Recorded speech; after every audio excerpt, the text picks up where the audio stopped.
Hello guys, welcome to Nailing FX and crypto. Today we'll be mainly looking at FX. We can talk about crypto if you guys would like me to. You let me know in the chat box. I tend to focus on Forex specifically.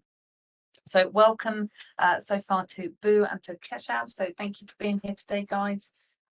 Let me know, as always, I always ask, be as chatty as you'd like, please, in the chat box. Reason for that is because I obviously can't see you guys. I don't know if it's making sense or if it's boring to you. You already know it. If you've been trading forever, if you're really new to it. So the more you guys let me know about how you're taking a session and what questions you have, the more I can make sure that the session works for you specifically and isn't boring or isn't too much or isn't too fast or whatever side that is. So you guys let me know, chat with me, keep me on top of how you're feeling and how you're getting on, and I'll make sure that we do this session as good as we can for you guys. So my name's Becky. For those that might not have joined before, that's me there, Becky Heyman. My email address is becky@tradewithufos.com, and there's also support@tradewithufos.com. So just to highlight that there.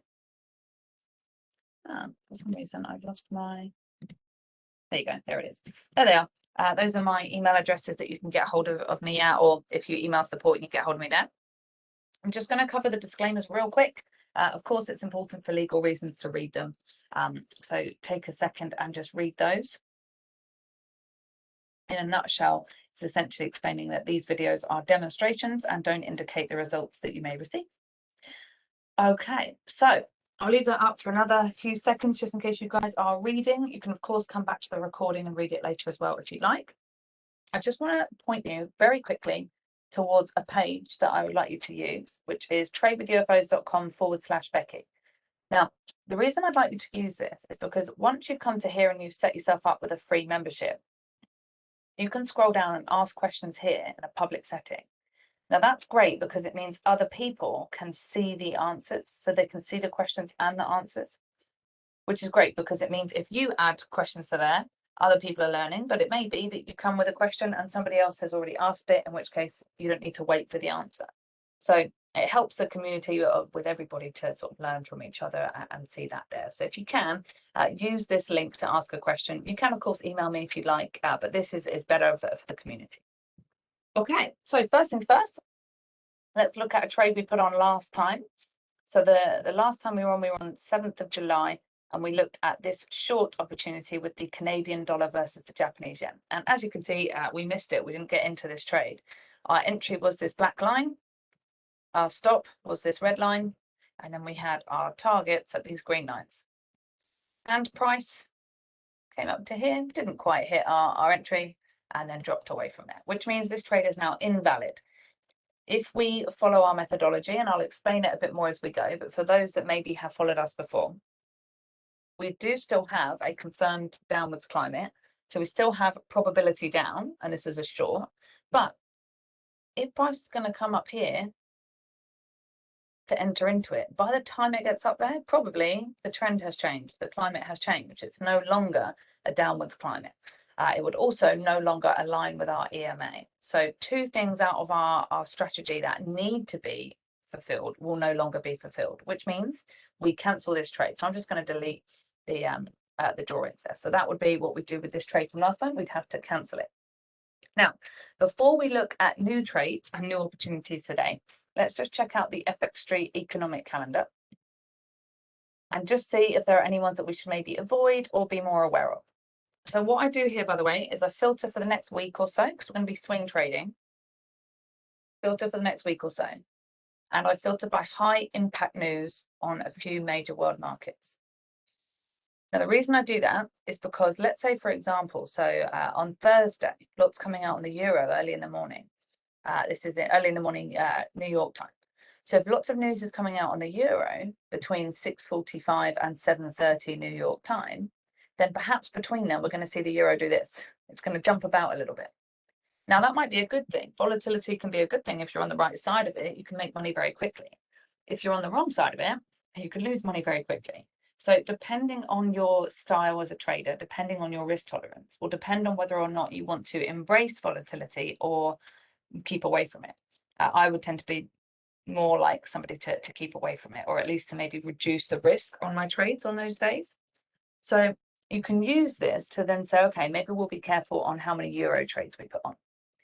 Maybe we'll reduce our risk on how many euro trades we put on. Maybe we don't trade the euro at all. Maybe we trade the euro specifically because we're chasing volatility.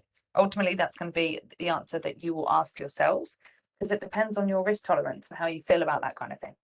For me, I'm going to take it and say, let's be aware if we have different choices of trades today, let's perhaps avoid the euro if we can, because it's not just on Thursday, but Friday as well, that we are likely to be seeing high impact news on the euro. So I know we have some on other markets, but the euro in particular is going to see a lot of news over the next couple of days, which might affect it. So if we can, we'll try and avoid it for the purposes of today's session. Okay, so again, if you guys have particular currency pairs you want me to look at, you let me know. But otherwise, what we're going to go to here is a TradeStation scan to help us filter down and decide what we should be looking at. So for those of you, again, that might not have followed me before or watched the videos before, what these scans are doing is coming back and saying to us, hey, this is an opportunity you should look at because it's close by. It's got good probabilities. It doesn't mean that these trades that are shown to us, and I'll show you in a minute which ones we're looking at, doesn't mean that there definitely is a trading opportunity. It just means there's more likely to be one. So rather than look through each of these markets on each of these timeframes to try and find something, I use the scan to make it easier and make it quicker. If you want these scans, by the way, you can email me and ask. It's becky@tradewithufos.com or support@tradewithufos.com, and we will send you these scans if you've got TradeStation so you can use it. So let's start with what we're looking at. So we want these yellow boxes first and foremost. So these yellow boxes, they'll say the word near, meaning an opportunity is close by, right? We want to make sure that we're getting into opportunities that are close by so that we don't place trades and perhaps end up missing entries, or perhaps things change by the time they come back to our entry. We'd ideally like to place trades that are near. Then we need to figure out, some of these words say near hopeful, long or short. Some of them say near sensible, long or short. We want to look at the sensible ones. We don't want to be trading in a hopeful way. We want to be trading in a sensible way. So again, telling us slightly more probabilities with those. So we filter by those as well. Then what we want to make sure is when we have this column here, you'll notice some of the boxes are red, some of them are blue, and some of them are grayed out. We want to ignore the grayed out ones. The red ones tell us we have confirmed probability downwards. The blue ones tell us we have confirmed probability upwards. The grey ones tell us we don't have confirmed probability either way, so we ignore them. So if we start on daily charts for now, what we'll do is we'll start with our majors. If we're starting on daily charts for now, then we can see these two here are near, sensible, long and short. One of them's red, one of them's blue. So we're going to look into both of those. First one being the New Zealand versus the US dollar, and then the US dollar versus the Swiss franc. So we'll start with the New Zealand dollar. Again, if there are any currency pairs in particular that you want me to look at, just let me know and I can go and look at those as well. I tend to use the scans because it's a little bit, makes a little bit more sense, I think. So New Zealand dollar, New Zealand dollar. The time frames I'm using here are daily on the left-hand side. So this is our higher time frame in this context because we're sort of short-term swing trading. And a 55-minute on the smaller time frame, that's going to be what we use for our entries and exits. If you can't access a 55-minute chart, then a 60-minute chart will do just fine. 55 tends to work slightly better, statistically speaking, but not drastically. So if you can only access a 60-minute, that's fine. You can stay on a 60-minute. So what we're going to be doing is looking to see if we have trading opportunities. And from the looks of it right now, it looks like we don't. And I'll explain to you why before we move on to the next one. So again, apologies for those that have joined me a few times before and you know what the strategy is. Some of you will be joining and have no idea what the strategy is, or you might be watching the recording and have no idea what the strategy is. So bear with me for a couple of minutes if you are a veteran, whilst I explain why in this example we don't have a trade and what we would be using to identify trading opportunities. So first things first, we look at this app here. It's called Auto Climbing. Because the first question we want to ask as traders is, should I buy, sell, or do nothing?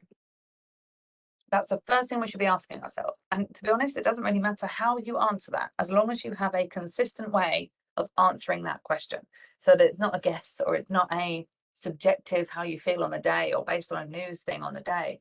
It's based on something strategical. It's based on something objective, ideally using technology to help you make that decision, because technology is a lot more objective than we are. So should I buy, sell, or do nothing? The answer to that for us comes from this app here. It's a free app, by the way. You can download it for free on TradingView and TradeStation as well. So check that out if you want it. If it's a thick red dot, that tells us probability is downwards, meaning we should look to sell. It answers that question and tells us sell. If it's a thick blue dot, like one of these, that tells us probability upwards, meaning we should look to buy. So it would answer the question and tell us to buy. If it's a thin dot of either color, slightly harder to see, but they're thinner. If it's a thin dot of either color, that tells us not enough probability either way, do nothing. And so it answers the question that way. In this case, we have a thick red dot, so that tells us we should be looking to sell. So question number 1 is answered. Now, question number 2 would be, if I buy, where? If I sell, where? We shouldn't just buy and sell randomly right now, whatever the price is, because that means that we're getting in and out of trades based on whatever the price is when we happen to be sat down looking at it, which is extremely subjective. What are the chances that the best time of the day to buy or sell something is the time that you happen to be available to look at it? We need to be setting our trades where we have higher probability, lower risk, and more profit potential. This is where these guys come in, our UFOs. So if we have these green UFOs, I know they look like little flying saucers, but UFO actually stands for, let's put it up here, unfilled order. That's what UFO stands for. With the green ones, this is where we have buyers. Now, why is that important to know? Because if we're buying, we would like to buy with other buyers, because the more buyers they are, the more likely they are to beat the sellers and push price upwards. The only way price can go up is if there's more buyers than sellers. If we're selling, then we want to sell where there are other sellers. That's where the red UFOs come in. Because if there are loads of sellers, they're likely to beat the buyers and push price down. Price can only ever go down if there's more sellers than buyers. So we'd rather sell in a big stack of other sellers. We'd rather buy in a big stack of other buyers, because it increases our probability that we're right. So that's what we use there. We then have a third element here. If I buy where and if I sell where, we use our UFOs, but we also, for us at Traditive or Trade with UFOs, we are using our EMA value from the bigger time frame as well. Now, you don't have to do any of this, right? You could just say, right, I'll use the climate. That's a free app. That tells me I should be selling, and then sell based on Fibonacci or moving average crossovers or patterns or supply and demand or whatever it is that you use. Totally fine. I'm explaining the way we do it and the technology that we use, but you could be somebody that says, okay, great, I'm going to use the climate, I'm going to use the UFOs, but I won't use the EMA. Or I'm going to use the climate and then I'm going to use the EMA for my entry, and I'll ignore UFOs. That's fine. But why do we use both of them? The reason we use both of them is because if in the context of a downwards climate, so probability downwards, we have sell orders. Say, for example, there we have sellers, big stack of sellers between these two prices. It tells us the prices on the side. That's where the sellers are. And also, the bigger time frame EMA value would coincide with that. That means there's more sellers. And the reason for that is because it's a very common way of trading, that if you're below the EMA and then price comes up and hits the EMA, then people sell at that price. If you're above the EMA, let's say the EMA was here, if you're above the EMA and price comes down and hits it, then people buy at that price. So that's a very common way of doing it from retail traders and from fund managers as well. They'll also do it that way. So if we're likely to have, if price were to come up and hit the EMA, we're likely to have sellers at this point. And that EMA number also coincided with other sellers in the context of a downwards climate.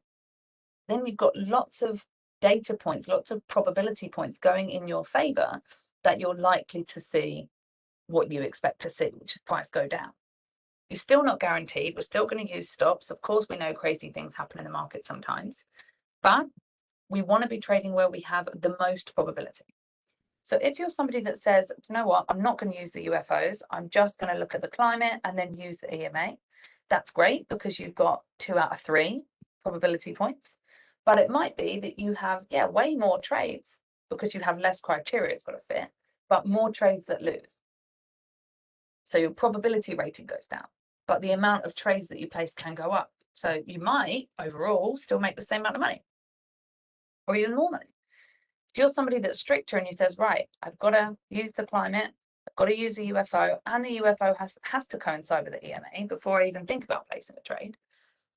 If that's the case, then you'll have less trading opportunities because you have more criteria that needs to be hit, but you're more likely to see those trades win, which means your probability rate goes up. Overall, because you have fewer trades, you might not make as much money, or you might make the same amount of money as somebody that has more trades, but less of them win. Ultimately, it's up to you to decide as a trader, which do you prefer? Would you rather place many trades and be right enough to make money, but you have to go through a few losers? Or would you rather place fewer trades, which means being a bit more patient and having a greater probability rating? So you don't place as many trades, but you might make the same amount of money. But it might mean that you watch opportunities go by that you can't take. Again, that's up to you guys to decide. For us at Tradective, we use this as a have to. We have to have those three things combined. So coming back to explaining this particular trade, the EMA value is 0.6960, which is here, which is outside of our red UFO. So they don't coincide with each other. And if price were to move up to hit the UFO, the EMA is likely to move up as well. EMA is exponential moving average, meaning it's moving, it moves with price. So as price moves up, the moving average moves up. As price moves down, the moving average moves down. So in order to get into this trade with this UFO, price would have to move up, which means the EMA would move even further away from our UFO. So overall, we don't have those two things lining up. So we move on to a different market. Now, I know I took a while to explain that, but hopefully that makes sense for those of you that are newer. You understand why we came to this conclusion before we then move on and more quickly go through new opportunities. So this one here, we are now going to go with dollar Swiss. By the way, guys, I am keeping my eye on the chat box. So if you do have any questions or you're thinking, hold on, how did that work again? Or that doesn't make sense or whatever, no problem. Just let me know on the chat box. I'm always happy to stop and answer questions. Okay, so very quickly, we can see here that we don't have an opportunity here either because, yes, thick blue dot, upwards probability up, but our EMA is 0.9190, which is here. And there's no UFOs there, nowhere near. So we're not going to have those two elements lining up with each other. And so we don't place the trade, we move on. Once we're using technology, it becomes really, really quick to answer these questions. We look very quickly, is that thick blue or thick red? Either should I be looking to buy or sell? And then where's the EMA? Is there a UFO? No. It takes 30 seconds to decide not to trade, rather than perhaps go through analysis and looking at patterns and measuring things and whatever, just to come to the same conclusion. We let technology take care of most of that for us to help us answer that question. Okay, so we'll stick to the daily climates for now before we move down to smaller time frames. Before we try and find an opportunity. So what we're going to do here now is we're going to look at the pound New Zealand. We're doing that because it's a sensible short and it's a red box there. So we're going to look at the pound New Zealand as our next opportunity, perhaps. Most of the time we at least get one in, so I'm sure we will. But if not, you'll understand how we do things and why we do it. So very quickly, we can say not an opportunity because, yes, thick red dot, probability down, great. But our EMA value is 1.9716, which is around about here. And there are no red UFOs around there, not even close, not for a long way. So again, we will move on and find a different opportunity. So we just looked at the pound New Zealand. We're going to now look at the New Zealand Swiss, which is this one here. Again, because we have a red box there and a near sensible opportunity. So New Zealand Swiss, let's check that out. New Zealand Swiss, New Zealand Swiss. Okay, same situation. We have our EMA value at 6396, which is like here. No sell UFOs around there, so no problem. Next market. And we'll just keep doing this until we find an opportunity. So Euro New Zealand, that'll be the last of our bigger timeframes that we look at here. Euro New Zealand. We can also, if you guys would like me to, we can look at higher timeframes, so even more sort of passive trading. I will go down to smaller time frames, but if you guys want me to look at bigger ones, we can do that, no problem. So, okay, so here we have thick blue dot, probability upwards, but our EMA value is 1.6941, which is about here. So again, not within our UFO. And even if price were to come down, and therefore this moves, it's unlikely to move so drastically that it does line up. So for now, we will call that a non-opportunity as well. So what we're now left with is we've looked at our daily climates. We've looked at our daily climates and we've tried these, no opportunity. We've tried this one and we've tried this one and we've tried this one, no opportunity. The rest of these are either hopeful or they're not near, so there's no point looking at them. So we'll now change timeframes in order to find a trade. I'm going to go down a time frame to find potential trades, but for you guys, you might want to go up a time frame. You let me know that and we can go and look through that ourselves. Now, first things first here, 240-minute climate, we can see very quickly that we don't have any opportunity here. And why is that? Because all of these that say near sensible have grayed out boxes, which tells us there's not a confirmed climate either way. And we know that to trade, we need a confirmed climate. So no point looking at them. These last two here that have the colored boxes are hopeful. We don't want to trade hopefully, so no point. These are on our cross pairs. On our 240 minutes, on our majors, same situation. The only one that's sensible is a grayed out box, so not a confirmed probability either way. And the next one down, it may have a red dot, but it's hopeful, so we don't want to trade it. So we'll go down even further in the time frames and we'll come to our 60-minute climate to see whether or not this works. Now, we said at the start that we might choose to avoid the euro. However, if the climate is a 60-minute chart, which is what this one is, then we would expect to be in and out of a trade perhaps within a few hours, which means news that's coming out tomorrow is less relevant. So you can choose to get out of the trade before today in order to avoid the impact that tomorrow's news might bring. You might choose to use a smaller risk in order to still place the trade and perhaps leave it overnight if it doesn't get out by the end of the day. And therefore, if the news affects it, your risk is less. You could choose to avoid it entirely. For me, I'm going to look at this euro dollar because it's on a small enough time frame that I doubt tomorrow's news will affect it. So let's take a look at that. So it's in the time that I explained that, it disappeared or it's just come back, which means the opportunity is really, really close. So let's just take a look at that. Euro dollar on a 60-minute chart. So 60 here, euro dollar, which means we have an 8-minute here and a euro dollar. Okay, here we go. We have a trade. So let's put this up. Okay, so we have thick red dot, probability downwards, meaning we should look to sell. We have sell orders here, which tells us we have probability there that it pushes price down. And we have an EMA value at 1.1769, which is round about here, exactly within our UFO. So let's use this and place this trade. So I'm just going to use fib retracements here. I apologize because I use them as a drawing tool. I don't use fibs as they were intended. So for those that do use fibs, I know this can be annoying, but I just use it as a drawing tool. And the reason I use it as a drawing tool is because I want to make sure, I think that should stay where it is. I want to make sure that I can see very easily where I got in, where I got out, where my targets were, etc. So I'm just going to explain real quick why I got to this conclusion. So I've just moved that and added some wiggle room here. And you might be thinking, well, that's a big movement. Let me just explain. So the UFO tells us that the start price of our sell orders is 1.17664. So just rounded that down to 1.1766, and that would be the entry. It tells us that the end of the sell orders is at 1.17717.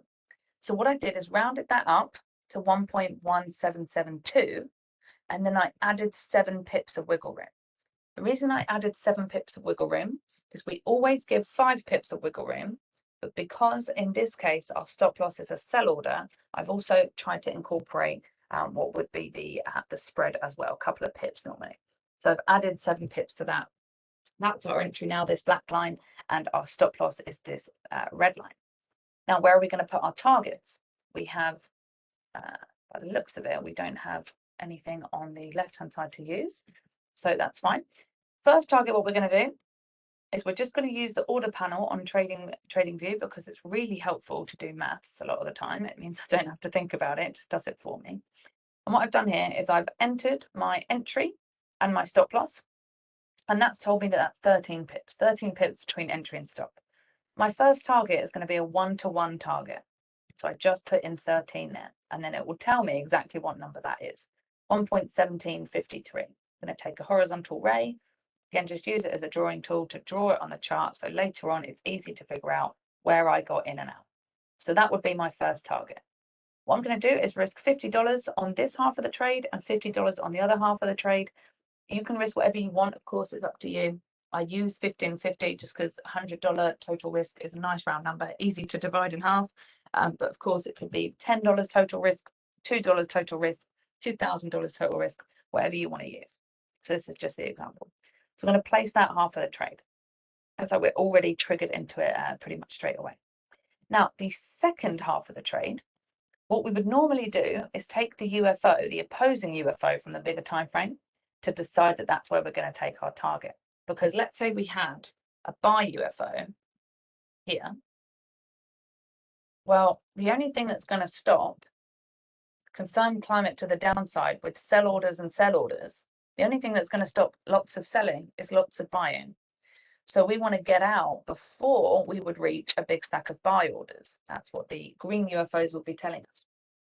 Considering there are no green UFOs on our bigger time frame, then what we do here is we are going to use a trailing stop.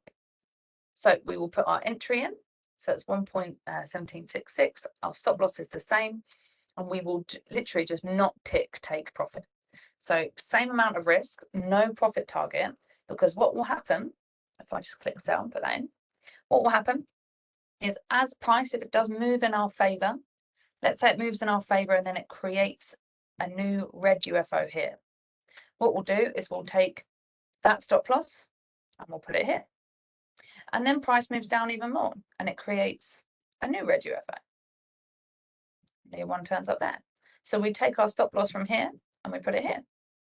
That's going to be our strategy of locking in profit for this particular trade, trailing our stop behind UFOs in order to lock in profit.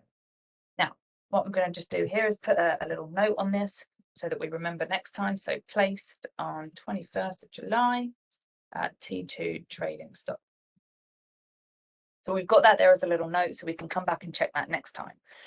Now, another reason that we might get out of this trade is if the climate changes. So the climate is now on an hourly chart, which means each hour we get a new dot, which has got perhaps a new color, a new thickness. Bear in mind, we got into this trade. Why? First and foremost, we had a thick red dot, probability down. So if the climate in the next hour was to change to a blue dot or a really thin dot, do that. So let's say it was either a thick blue dot or a thin dot, then we no longer have probability downwards. Why do we want to be selling if we don't have probability downwards? So in that case, we would cancel the trade. So when we're taking trades on small time frames like this or smaller time frames like this, we need to be checking the climate, at least in this case, every hour, because that's how often it updates. So every hour we should check. If the next hour it's still a red dot and it literally takes you 2 seconds to check it, it's still a red dot, everything still looks good, great, leave the trade on. If by the next hour that you look at, so in 2 hours time, it's now a blue dot, well then you cancel the trade and you get out at whether it's a little bit of profit or a little bit of loss. You get out because you've got a more exposed risk to be in a trade that no longer has probabilities on your side. Now already we've just seen, I'm just going to squish this out. We've seen that price moved into our red UFO, wicked in up here, and has moved back out again, and it's now here. So this is where price is right now. So it has reacted a little bit. We of course need it to react a little bit more in order to get us to safety. If we hit our 1-to-1 target and then price goes against us, who cares? Because you've made 50% of the trade, lost 50% of the trade. Overall, your break even, so it doesn't matter. If it doesn't hit that, then of course, let's say price does this, doesn't quite hit the target, and then something news comes out, unexpected, whatever, pushes price up, then of course we lose that trade. But we will be monitoring this and keeping an eye on what the climate is doing to get out at a change of climate, and or if price does move in our favor, hit our safety target and then create new UFOs along the way, then we trail our stop behind these UFOs and perhaps end up getting stopped out at a profit. So that's how this trade could go. So we will see what happens. It may even be that we at least hit safety target by the end of this session. Maybe not, depends how quick price moves, but we will see. At the moment, so far in a little bit of profit. Hopefully that makes sense so far, guys. You let me know in the chat box if there's any other timeframes that you want me to look at, or any other markets you want me to look at. What I'll do now is just have a look at the dollar Swiss, which is our final opportunity that we have on our 60-minute chart. I've also seen we have a new opportunity that has presented itself on our 240-minute climate. So we'll check that out as well. But before we do that, let's have a look at the dollar Swiss whilst we're still on those timeframes. And again, any questions, let me know. We go, how do we get the EMA and UFO band values to appear on the price axis? Okay, so let me just do that. I set this up ages ago, but I'm pretty sure that you come down here.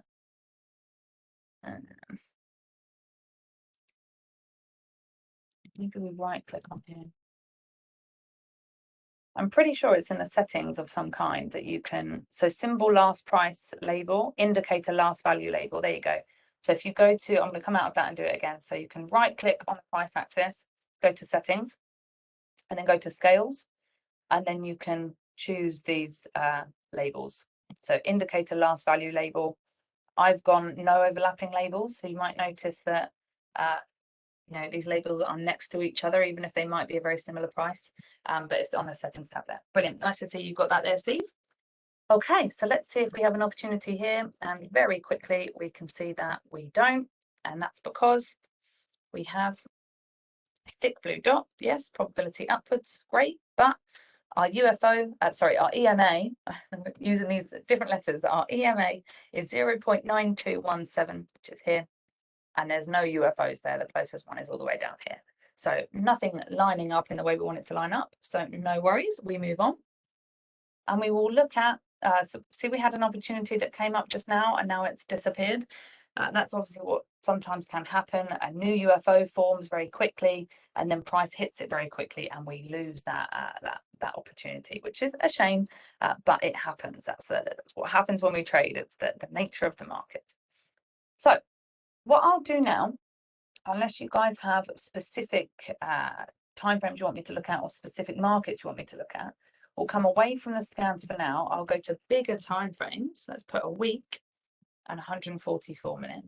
And we're going to just scan through a couple of different currency pairs. We'll go off the top of my head unless you guys give me suggestions and see whether or not we have opportunities.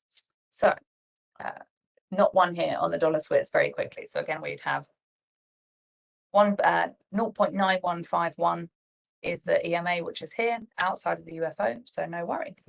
Let's have a look at the Australian dollar. See what we have here.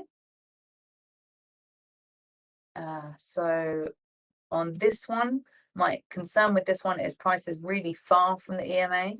So by the time it comes back up to the EMA, you're going to see the EMA move a little bit and it makes it harder to predict what's going to happen. I'd rather make sure that we are closer to the EMA when we're looking at these bigger time frames. So let's maybe look at the pound.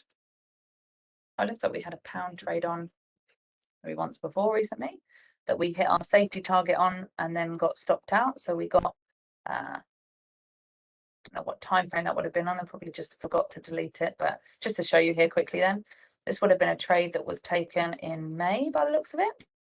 So yeah, it's probably one I've already debriefed with you guys, but just forgot to delete the drawing. But this would be a situation where we would have our price in this case actually came straight through the area and would have stopped us out. By the looks of it, it looks like it hits the safety target, but based on when we entered, it looks like actually we would have been stopped out. So let's just delete those for now and then see what we have We have opportunities right now. We care more about opportunities now than we do what happened in the past. So in this situation, our EMA is 1.3847, which is, I guess, around about here-ish, around about here-ish. And we don't have UFOs around there. So I know that's harder to see because of where price is and where the boxes are. So these boxes are highlighting prices that are outside of this situation. So this number here, I know it's not aligned with the line, but that number here, and it's because of the settings that we just looked at there, Steve, of no overlapping labels. If I was to overlap the labels, then you would just see them all overlapping each other. You wouldn't be able to read them. So I've not overlapped them, but that then means that we have a price up here, which is 1.3839, which is actually here on the chart. Annoying, I know, but you get used to it. So with this, our furthest away sell order essentially is at 1.3839. Our EMA is at 1.3847. So it's above this situation, which means if price were to move up, the EMA would move up and away from our sell orders. So again, no opportunity there. Again, if you guys have different markets you want me to look at, we can do that. I'll just skate through a few, see if we have any opportunities before we go today. So in this situation, same thing. So 1.2424, so round about here, that's where the EMA is, not lining up with any UFOs and not really close to price anyway. Let's have a look at the dollar yen. So this was been a trade that we placed last time as well, or this was placed the time before last, and we hit our safety target, didn't hit our final target. We would have got out at a trading stop at some profit along here, probably around about here, and that would be our trade from that one. Again, it's probably something I've already explained, but just forgot to delete the drawing tool. So that was a slightly profitable trade that was from the past there. We can look at gold. Yes, gold US dollar, we can look at that. Let me see. There might be, I never look at these on Forex or CFDs. Let's see if it, so we can have a look there. Gold, there you go. Thanks, there we go. So we can have a look at this, and we can skate through timeframes if you want to look at this. So we have a thick red dot here at the moment. This is on a weekly chart. So thick red dot, probability downwards, telling us that we should be looking to sell, but we don't have any sell orders around here. They're not until up here. And our EMA value is 1810. So there, meaning no UFOs and EMA value lining up. What we can do, if you want to stick on this market, which in this case, it's the gold versus US dollar CFD, then what we can do is just change time frames and see if we find opportunities on different time frames. So here we go. I think we have probably quite a good opportunity here. Yeah, lovely. Okay, so you might see we have loads of different UFOs on top of each other, lots of sell orders here. Now we have a thick red dot, probability downwards, happy days. We have an EMA value at 1808.312, which is within this UFO. I know it's harder to see, but I'm just using the colors here. 1809.025. That's the top value of this UFO. Now, what we're going to need to take into account is that these UFOs are very close to each other and they overlap each other. So what we're probably going to have to do, and we'll see based on the numbers, what we're probably going to have to do is take this entire area. Because what we don't want to do is place a trade.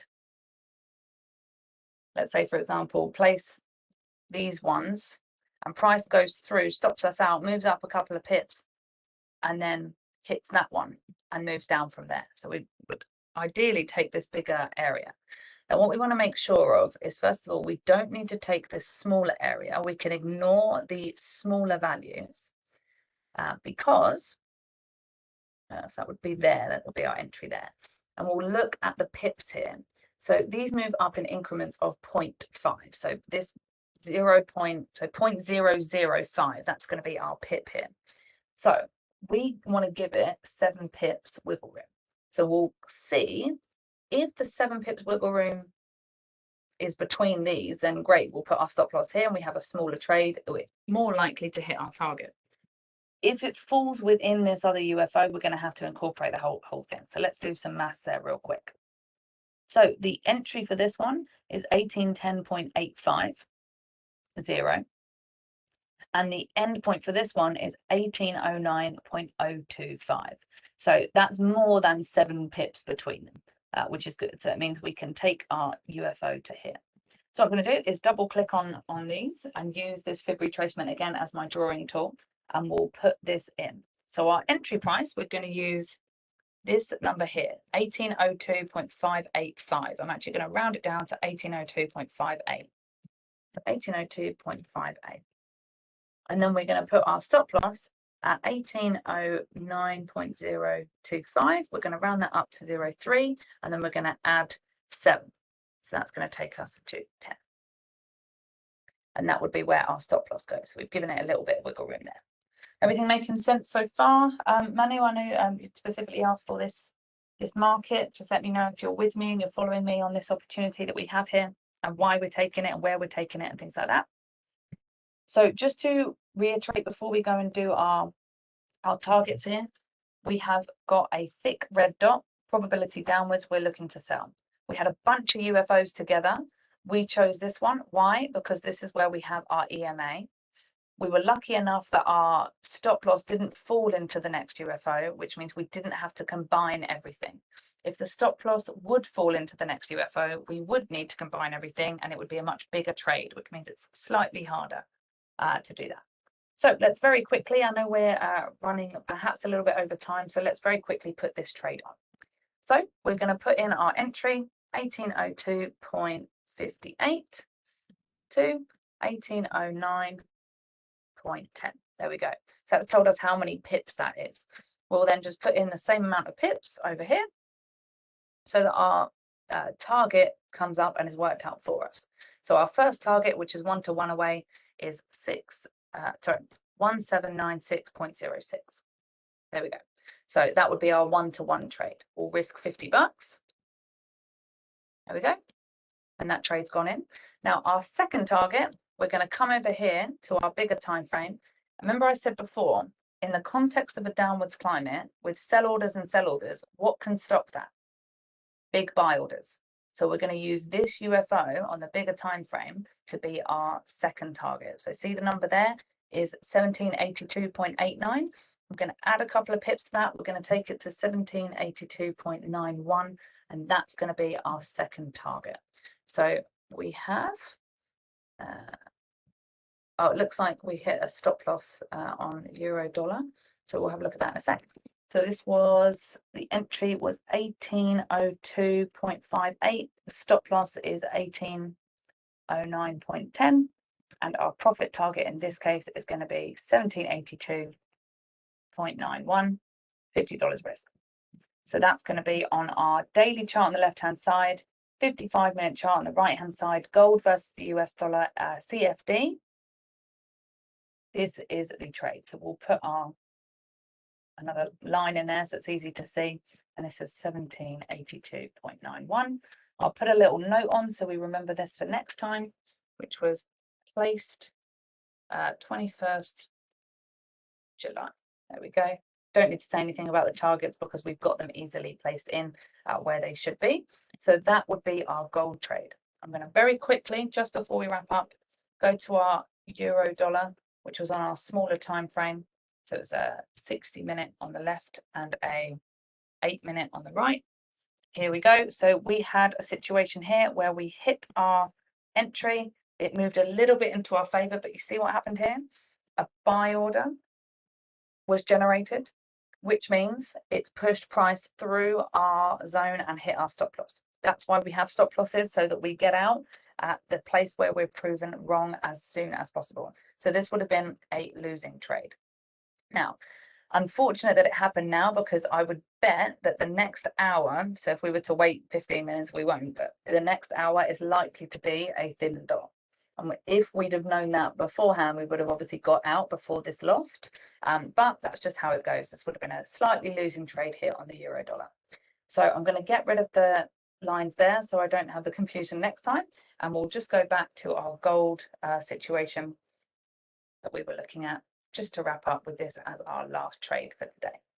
So there we go. That's the last trade that's outstanding today, which is our gold versus US dollar CFD trade. We have our entry at the black line, stop at the red line, and target on our green lines. So hopefully that makes sense as to what we've covered today, why we go through this, why we take our trades where we take them, what we're using, what technology we're using.